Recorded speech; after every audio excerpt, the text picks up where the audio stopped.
So Tendai, let's talk about this investment firm. Sure, Matthew. So when they first approached us, they were looking for a more traditional Kafka deployment using virtual machines or physical machines across two data centers. And what we proposed was an IAC approach where we would develop playbooks to provision this infrastructure. And the great thing about these playbooks is that you can deploy, not just to two data centers, you can deploy them to as many data centers as you would like.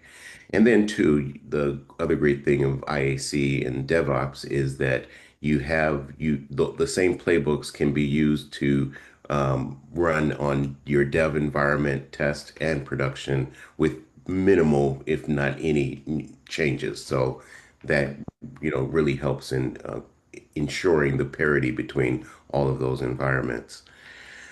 So what we did was developed automated playbooks. They actually didn't have a Kubernetes cluster running for this solution.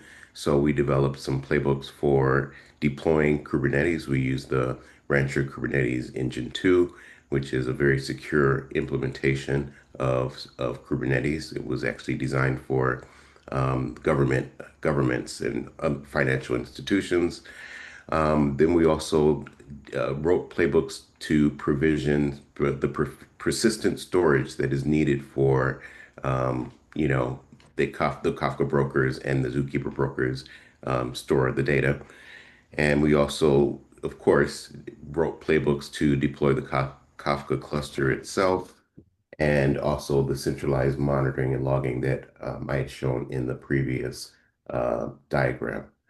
And of course, as you mentioned, Matthew, we also baked into the playbooks the execution of the CIS benchmarks across the operating system, Kubernetes, and beyond.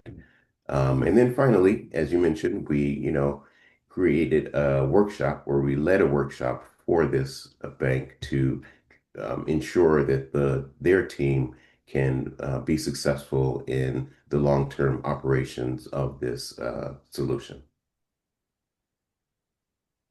So wonderful for a company like that to be able to come to us and have, hey, we're not sure how to manage this and come away from it with a better infrastructure and the knowledge to be able to start managing it on their own and expanding it. So I think that is where we really shine here at OpenLogic, because it's not just the fact that we can implement it for you, but that we can help you understand it and help your teams level up so that they can start understanding it as well.